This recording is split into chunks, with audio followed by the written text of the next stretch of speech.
আমি শরীফ মোহাম্মদ রুবেল, বাংলাদেশ খুলনার বাসিন্দা। আজ আমি আপনাদের সামনে আমার খুব কাছের এক বন্ধুর জীবনের ঘটনা তুলে ধরতে চাই। একজন সম্ভ্রান্ত উচ্চ পদস্থ কর্মকর্তা, যার অর্থের কোনো অভাব, সম্মানের কোনো ঘাটতি ছিল না, কিন্তু যিনি জীবনে এক নির্মম পারিবারিক ঝড়ের মুখোমুখি হয়েছিলেন। এই গল্প আমি বলছি শুধু একটি কারণে, যাতে কোনো মানুষ, কোনো পরিবার এমন ভুল বোঝাবুঝি, অভিযোগ আর সম্পর্কের ভাঙনের মধ্যে না পড়ে। আমার সেই বন্ধুর জীবনে একদিন তার ছোট শালীর বিয়ের দায়িত্ব এসে পড়ে সম্পূর্ণ তার কাঁধে।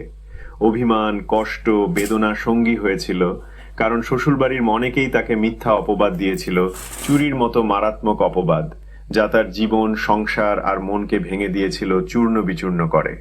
তবুও সে সম্পর্ক ছিন্ন করেনি, কারণ তখনও ছোট শালীর বিয়ে সম্পন্ন হয়নি, এবং শেষবারের মতো বড় ভাই ও দুলাভাই হিসেবে সে সেই দায়িত্ব পালন করেছে নিজের হাতে, সকল কষ্ট ভুলে, হাসি মুখে।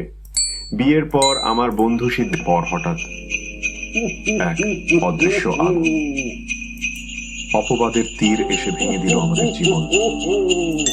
বিশ্বাস আর সন্দেহের মাঝখানে আমরা দুজনই ধীরে ধীরে শেষ হয়ে গেলাম। বাহিরে হাসি দেখালাম, ভেতরে ছিল শুধু নীরব চিৎকার। 16 বছর কেটে গেল। আজ নিশুর বিয়ের আসরে দাঁড়িয়ে আমি শেষ দায়িত্ব পালন করলাম। সব দিলাম, সব করলাম, কিন্তু নিজের জন্য কিছু রাখতে পারলাম না। ভালোবাসা দিয়েছি, পেয়েছি শুধু কথার বিষ, অভিযোগ, অবিশ্বাস আর আঘাতের দাগ। এবার আমি যাচ্ছি, যেখানে কেউ নেই, শুধু আল্লাহ আছেন। হে আমার রব, যারা আমাকে আঘাত দিয়েছে আমি তাদের ক্ষমা করলাম। তারা সুখে থাকুক, শান্তিতে থাকুক। আমার কষ্ট শুধু তুমি জানো। আজ থেকে আমি মুক্ত, সব বন্ধন, সব সম্পর্ক থেকে মুক্ত। আমি মেনে নিলাম, আমি মিথ্যা, তারা সত্য। হয়তো এইভাবেই লেখা ছিল আমার কপালে। হে আল্লাহ, তুমি আমার শেষ আশ্রয়, শেষ ভরসা, শেষ ভালোবাসা।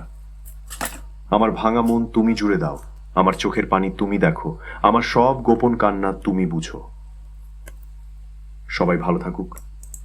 আমি যাচ্ছি তোমার দরবারে, অভিমানী হৃদয় আর ভেজা চোখ নিয়ে।